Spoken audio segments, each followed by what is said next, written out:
Hi, I'm Nathan Oakley, and this is video log number 59. The world is not a globe, it's a big lie. There's no such thing as gravity, it's a big lie. We live on flat Earth. It's obvious, you just have to look around. Now, I can list off a million proofs. I can tell you that water at rest will never ever have a measurable curve. I can tell you that the horizon will always be at eye level regardless of altitude. I can tell you that the principles of a lighthouse wouldn't work. I can go on and on and on. It wouldn't make any difference to a lot of people. And you can say that on the largest part, this is down to cognitive dissonance, holding one belief and the opposite at the same time, or dispelling one belief whilst holding another, or having a change of heart. But people will still hold on to many of the other lies that the psychopathic control grid provides us with on an almost daily basis. So just because somebody accepts that the world is flat doesn't mean that they will switch on to the rest of the lies that are out there. And I recently watched David Weiss and Patricia Steer interview a big hero, Bart Sibrel, a guy that suffered ridicule as a result of his findings for years and has kept doing what he does, a guy with a huge amount of tenacity. And he holds the belief that we live on a globe and has even got his own theories of what that globe might be like, in spite of the fact that it's very obviously flat. Now, I think that there's another layer to why people won't accept the Earth being flat and will still look at other lies and accept them from the mainstream media. And it's my belief that people suffer from Stockholm syndrome. And I've got a Christmas tree in the background, and my wife watched A Muppet's Christmas Carol, the Charles Dickens tale, Scrooge. And bar humbug aside, it's a psychopathic tale.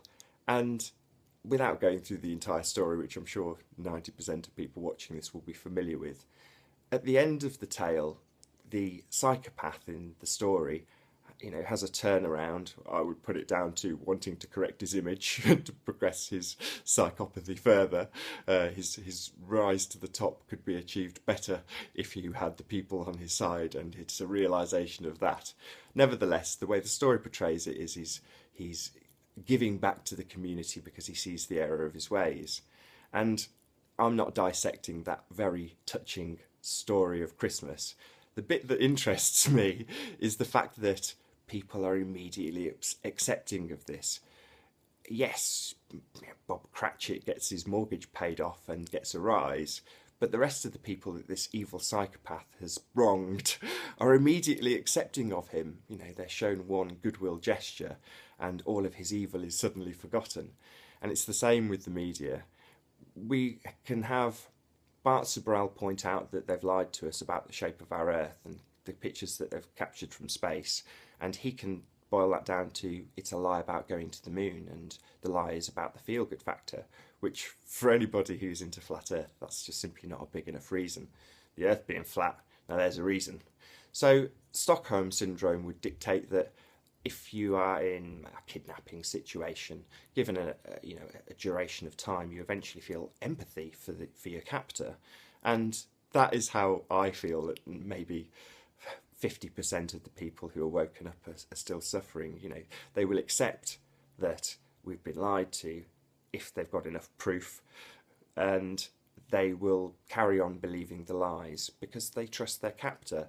And the government or the powers that should not be are our captors. They are the deceitful liars that have kept us under their boot, and we shouldn't be accepting of anything they do. But yet we'll continue to wakey pay our taxes, and he's gone quote unquote off grid to avoid that, and more power to him. But while I might not be that extreme, I'm still not willing to accept any of the information that comes out of the media. I'm sure people like Jeranism, who expose American lies like Sandy Hook and so on and so forth, Boston bombings, 9/11, the list goes on and on, will testify that once you find out just how big this deception is, there's no fighting for the powers that be anymore. They are our deceivers. They are the people that have lied to us. And whether or not flat Earth is the top, only time will tell. I'm sure a lot of people would agree that it's not the peak of the iceberg. It's hiding something else. We just don't know what that is. And not knowing the lie isn't reason enough to suddenly decide that the ISS is real simply because it hasn't been conclusively debunked one way or the other. I've been Nathan Oakley. Hope you overcome your Stockholm syndrome.